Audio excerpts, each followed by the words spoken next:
This presentation is about giving. Specifically, it's about giving to the American Red Cross.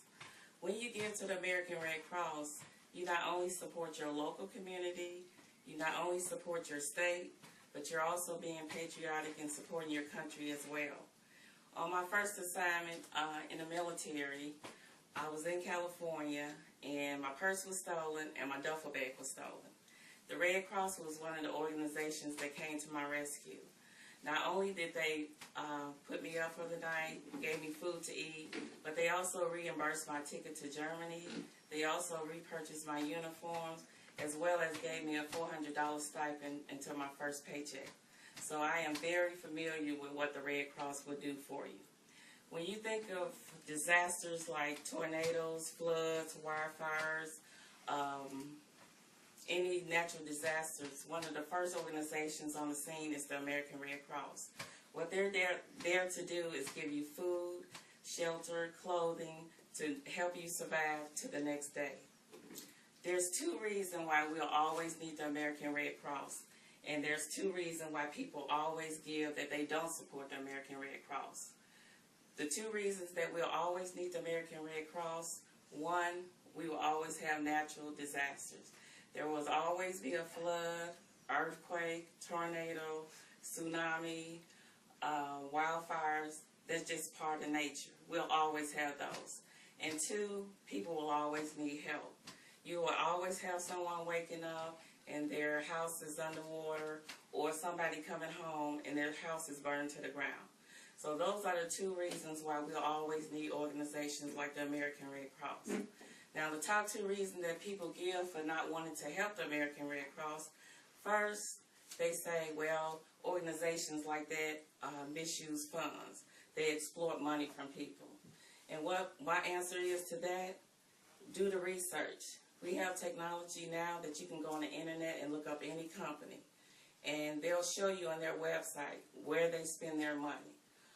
They'll show you what programs they work on. They do blood drives, they collect food, they give people money. So the Red Cross do a whole lot of things. But I tell people, don't give to an organization if you don't trust them or you don't know what they're doing. The American Red Cross been giving since the 1800s. So that's a long time to be giving and helping people. Another excuse people use is that, well, I only make enough money to take care of my family. Well, you don't have to give money. You can give food donations, you can give clothes, you can give furniture, and the thing about it, the Red Cross will come and pick it up for you, from you. So it's not necessarily about giving tangible items. If you don't have any tangible items, you can always donate your time. They always need people to work down at the food kitchen, the food bank. You can start a food drive at your job where you just collect canned goods, if you're permitted to do it at work. If not, you can do it in your neighborhood. So it's not about, not giving. It's about what you can give. If you can't give anything tangible, if you don't have enough money to make ends meet, just volunteer your time. The author Peter Singer says that we think in distance when we don't think in distance when we're giving. The American Red Cross not only support the local communities, your state, or this country, they also do a lot of humanitarian efforts all over the world. What the author Peter Singer is trying to get us to understand, that helping is helping. For example, take for instance, if you have toddler B. Toddler B is about to go into the lake. You're the closest person to that toddler. The parents are 100 yards away and can't get to them. If you don't get to toddler A and stop toddler A from going into the lake, toddler A is going to drown. Now, how many people would sit there and let toddler A drown? Most people would say, no, I would do it. Of course I would do it. Okay, what if you had toddler B? Toddler B is in a third world country, starving to death, don't have anything to drink. And what Peter Singer is trying to get people to realize, we still have an obligation to baby B. Yes, we would help baby A, but we're still obligated to help baby B as well.